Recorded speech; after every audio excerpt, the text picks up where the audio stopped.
உலகெங்கும் இருக்கும் ஜோதிடம் டாக்ஸ் தமிழ் நேயர்கள் அனைவருக்கும் ஆஸ்ட்ரோ பூர்ணாவின் அன்பார்ந்த வணக்கங்கள். உங்களை எல்லாரையும் இந்த சேனல் வாயிலாக சந்திக்கிறதுல பெருமகிழ்ச்சி அடைகிறேன். இன்னைக்கு நாம பார்க்கக்கூடிய பதிவு ஏப்ரல் மாத பலன்கள். ஏப்ரல் மாதத்துல இருக்கக்கூடிய கோச்சார கிரகங்களின் நிலவரங்கள் அப்படின்னு பார்க்கும்போது மேஷ ராசியில சுக்கிரனாக இருக்கக்கூடிய அந்த கிரகம் இந்த ராசியிலிருந்து ரிஷப ராசிக்கு வருகின்ற 20ஆம் தேதி பயிற்சி ஆகிறார். அந்த சுக்கிரன் தன்னுடைய ஆட்சி வீடான அந்த ரிஷப ராசிக்கு பயிற்சி ஆகிறார். மிதுன ராசியில குரு பகவான் ஆஸ் யூசுவல் அந்த இயல்பு தன்மையில இருக்கிறார். அடுத்து சிம்ம ராசியில கேது பகவான், கும்ப ராசியில இருக்கக்கூடிய செவ்வாய், புதன், ராகு இந்த 3 கிரகங்கள்ல 3ஆம் தேதி ஏப்ரல் மாதம் அந்த செவ்வாய் ஆகப்பட்டவர் மீன ராசிக்கு பயிற்சி ஆகிறார். அடுத்து 11ஆம் தேதி அந்த புதன் பகவான் மீன ராசிக்கு பயிற்சியாகி மறுபடியும் மீன ராசியிலிருந்து அந்த மேஷ ராசிக்கு 30ஆம் தேதி ஏப்ரல் மாதம் பயிற்சி ஆகிறார். அடுத்து அந்த சூரியன் ஆகப்பட்டவர் அந்த மீன ராசியில இருக்கிறார். சூரியனும் சனியும் சேர்ந்து இருக்கக்கூடிய இந்த மாதத்துல சூரியன் தன்னுடைய மீன ராசியிலிருந்து மேஷ ராசிக்கு உச்சம் பெற்று போகக்கூடிய ஒரு தன்மை இந்த மாதத்துல இருக்கு. இந்த மேஷ ராசிக்கு வரக்கூடிய நாள் அப்படின்னு பார்க்கும்போது 14ஆம் தேதி ஏப்ரல் மாதம் இந்த தினத்துலதான் தமிழ் புத்தாண்டு பிறக்குது. இந்த தமிழ் புத்தாண்டாகப்பட்டது எல்லாருடைய வாழ்க்கையிலையும் நிறைய ஒரு வளங்களையும் நிறைய ஒரு மகிழ்ச்சியான ஒரு வாழ்க்கையும் பெற்று இருக்க நம்ம இறைவனை பிரார்த்தித்து இந்த பலன்களை நம்ம ஆரம்பிக்கலாம். இந்த சேனலை முதன்முறையா பாக்குறீங்க அப்படின்னா சப்ஸ்கிரைப் பண்ணிக்கோங்க, பெல் பட்டன்ல ஆல் ஆப்ஷன் சூஸ் பண்ணிக்கோங்க. மகர ராசி என்பவர்களுக்கு கடந்த 45 நாட்களாக குடும்பம் ரீதியான சில தொந்தரவுகள் அதிகரிச்சிருக்கும். இதுவரைக்கும் குடும்பத்துல ஒரு கருத்து வேறுபாடுகள் தான் இருந்தது. ஒரே குடும்பத்துல இருந்து பேசாம இருந்திருப்போம். ஒரே குடும்பத்துல இருந்துகிட்டு நிறைய ஒரு விஷயங்கள்னால பிரச்சனைகள் வந்திருக்கும். அடுத்து சமாதானம் ஆயிருப்போம் அப்படின்றதுதான் இந்த மகர ராசி என்பவர்களினுடைய ஒரு சாதாரண ஒரு வாழ்க்கை நடைமுறையாக இருந்திருக்கும். ஆனா கடந்த ஒரு 45 நாட்கள்ல பாத்தீங்கன்னா அதிகப்படியான குடும்பத்துல சண்டை சச்சரவுகள், தேவையில்லாத விவாகரத்து அளவுக்கு வரைக்கும் அந்த சண்டை சச்சரவுகள் இவர்களை மிகப்பெரிய ஒரு வழக்குகள்ல பிரச்சனையாக மாட்டக்கூடிய ஒரு தருணமாக ஆயிருக்கு. இது எல்லாமே இந்த ஏப்ரல் மாதத்துல அந்த வழக்குகள் முழுமையாக தீர்வு பெற போகுது. விவாகரத்துகள் அந்த இடத்துல உங்களுக்கு முழுமையான ஒரு தீர்வை கொடுக்கக்கூடிய ஒரு அமைப்பாக இருக்க போகுது. இந்த காலகட்டம் உங்களுக்கு தொழில் ரீதியான பண வரவுகள் கடந்த காலத்துல உங்களுக்கு தடைபட்டு இருந்திருக்கும். யார் யாரெல்லாம் பணம் கொடுக்குறேன் அப்படின்னு சொன்னாங்களோ அது எல்லாமே உங்களுக்கு தடைபட்டு இருக்கக்கூடிய ஒரு அமைப்பாக இருந்திருக்கும். இந்த ஏப்ரல் மாதத்துல இருந்து 4ஆம் தேதியிலிருந்து அந்த தடைப்பட்ட வருமானங்கள் எல்லாமே மீண்டும் வரக்கூடிய ஒரு நேரமாக இருக்க போகுது. நிறைய மகர ராசி என்பர்கள் அந்த ரீட்டைல் ஷாப் சம்பந்தப்பட்ட தொழில இருக்கக்கூடியவர்களுக்கு நிறைய பொருள் இழப்புகள், நஷ்டங்கள் இதெல்லாமே கடந்த காலத்துல சந்திச்சிருப்பீங்க. அதற்குண்டான ஒரு இழப்பீடுகள் அப்படின்றது இந்த மாதத்துல இருந்து கிடைக்கிறதுக்கு உண்டான ஒரு அமைப்புகள் அப்படின்றது இந்த மகர ராசி என்பர்களுக்கு இருக்கும்.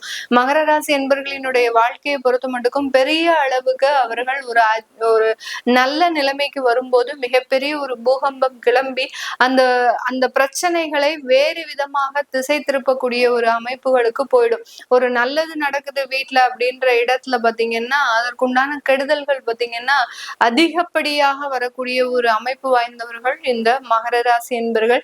கிட்டத்தட்ட 7.5 சனியிலிருந்து இந்த மாதிரியான சில விஷயங்களோட போராடி இப்பதான் கொஞ்சம் கடந்த காலத்துல ஒரு 6 மாத காலமாக நாங்க கொஞ்சம் ஒரு நிம்மதி பெருமூச்சு விட்டோம். ஆனா கடந்த ஒரு 45 நாட்கள்ல மிகப்பெரிய மனவேதனை, மிகப்பெரிய மனக்குழப்பங்கள், இன்னும் தீராத சில பிரச்சனைகள் எங்களோடயே டிராவல் பண்ணிட்டு இருக்குது. அந்த மாதிரியான சில விஷயங்கள்ல இருந்து இந்த ஏப்ரல் மாதம் இந்த மகர ராசி என்பவர்களுக்கு முழுமையாக நிவர்த்தி கிடைக்கக்கூடிய ஒரு நேரமாக தான் இருக்க போகுது.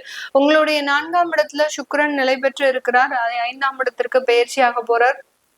4ஆம் இடத்திற்கு சூரியனும் உச்சம் பெற்று வரப்போறார். அதனால இந்த ஏப்ரல் மாதத்துல இழந்த ஒரு சொத்துக்களை எல்லாம் நீங்க மீட்டெடுக்கக்கூடிய ஒரு நேரம். அடமானத்திற்கு போகக்கூடிய சில சொத்துக்களை கூட மீட்டெடுக்கக்கூடிய ஒரு தருணத்திற்கு தான் இந்த மகர ராசி என்பர்கள் வரக்கூடிய ஒரு நேரமாக இருக்கும். அடமானத்திற்கு சொத்து வந்துருச்சு அப்படின்ற டயத்துல பாத்தீங்கன்னா, ஏலத்துக்கு வந்துருச்சு அப்படின்ற இடத்துல பாத்தீங்கன்னா உங்களுடைய மனவேதனை, உங்களுடைய மன சஞ்சலம் அப்படின்றது பாத்தீங்கன்னா 3 மடங்கு அதிகரிக்கக்கூடிய ஒரு டைம். அதாவது ஒரு நிம்மதியான ஒரு உறக்கம் கூட இல்ல, ஒரு நிம்மதியான ஒரு உணவு கூட நமக்கு உண்ண முடியல அப்படின்னு நிலையை தாண்டி ஏதோ ஒரு மனசங்கடங்கள் உங்களை போட்டு ஆர்ப்பரிக்கக்கூடிய ஒரு தருணமாக இருந்திருக்கும். இந்த ஏப்ரல் மாதத்துல அதுல இருந்தெல்லாம் நிவர்த்தி உங்களுடைய சொத்துக்களை மீட்டெடுக்கிறதுல மிகப்பெரிய ஒரு போராட்டம் இந்த மகர ராசி என்பவர்களுக்கு அதிகப்படியாக இருக்கும். ஏன் இந்த சொத்தை வாங்கணும், எதுக்காக இந்த மாதிரியான கடன்கள் ஆச்சு, ஏன் இப்படி ஏலத்திற்கு போகுது, எதற்காக இந்த ஏலத்துல இருந்து நம்ம இப்படி மீட்டெடுத்து வந்துட்டு இருக்கிறோம் அப்படின்ற ஒரு புரியாத ஒரு புதிரான ஒரு வாழ்க்கையை அனுபவித்து கொண்டு இருக்கின்ற இந்த மகர ராசி என்பவர்களுக்கு இந்த ஏப்ரல் மாதத்துல இருந்து கொஞ்சம் நிவாரணம் அடையறதுக்கு உண்டான ஒரு நேரமாக இருக்க போது. இந்த நேரத்துல நீங்க செய்ய வேண்டிய ஒரு முக்கியமான முடிவுகள் அப்படின்னு பாத்தீங்கன்னா, ஒரு வெளியிட மாற்றம், ஒரு இடமாற்றம் பண்ணிக்கிறது நல்லது. நிறைய என்னுடைய முன்னாடி பதிவுகள் எல்லாம் பாத்தீங்கன்னா அதிகப்படியான இடமாற்றத்தை அனுபவிக்கக்கூடிய ஒரு காலகட்டமாக தான் இந்த மகர ராசி என்பர்கள் இருக்கிறாங்க அப்படின்னு சொல்லியிருப்போம். யார் யாரெல்லாம் இந்த மாதிரியான இடமாற்றத்தை அமைத்து கொள்ளலையோ அவர்களுக்கு எல்லாருக்குமே கடந்த ஒரு 45 நாட்கள்ல மிக அதிகப்படியான நெருக்கடிகளை, பணம் ரீதியான, உறவுகள் ரீதியான, தொழில் ரீதியாக, இந்த மாதிரியான சொத்துக்கள் ரீதியான அதிகப்படியான நெருக்கடிகளை கொடுத்திருக்கும். அதுல இருந்து நிவர்த்தி பெற நீங்க ஒரு இடமாற்றம் பண்ணிக்கிட்டீங்க அப்படின்னா அதுல இருந்து முழுமையான ஒரு மாற்றத்தை சந்திக்கக்கூடிய ஒரு அமைப்பு அப்படின்றது இந்த மகர ராசி என்பர்களுக்கு கிடைக்க போகுது. இந்த காலகட்டம் நீங்க இருக்கக்கூடிய வெளிநாட்டுல சுயமாக சொத்துக்கள் வாங்கக்கூடிய ஒரு நேரமாக இருக்க போது.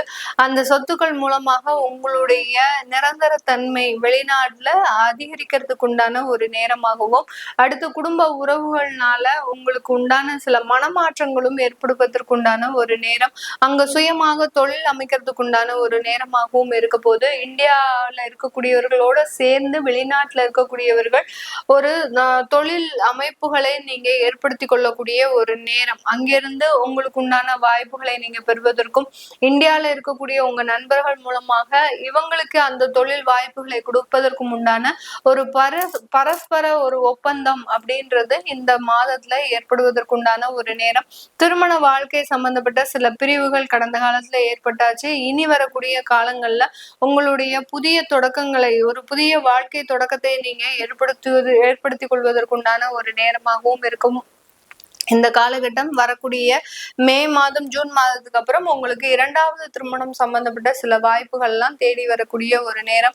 முதல் திருமணத்திற்காக தயார்படுத்திட்டு இருக்கிறீங்க அப்படின்னா கொஞ்சம் நீங்க அதை கொஞ்சம் மெதுவாக ஒரு நிலையான ஒரு எண்ணத்தோட பாக்குறது நல்லது. அப்படி இல்லாத பட்சத்துல திருமணத்திற்கு பிறகு ஏதாவது சண்டை சச்சரவுகள் வர்றதுக்கு உண்டான ஒரு அமைப்புகள் இந்த மகர ராசி என்பவர்களுக்கு இருக்கிறதுக்கு உண்டான ஒரு நேரம். இது எல்லாமே நம்ம கோச்சார நிலவரப்படி பலன்களை கணிச்சு சொல்லியிருக்கிறோம்.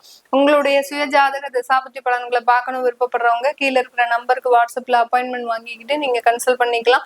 உங்களுடைய குழந்தைகளுக்கு ஜாதகம் எழுதணும், நியூமராலஜி படி பெயர் வைக்கணும்னு நினைக்கிறவங்களும் கீழே இருக்கிற நம்பருக்கு வாட்ஸ்அப்ல மெசேஜ் அனுப்புங்க. அதற்குண்டான விவரங்கள் தெரிய வரும்.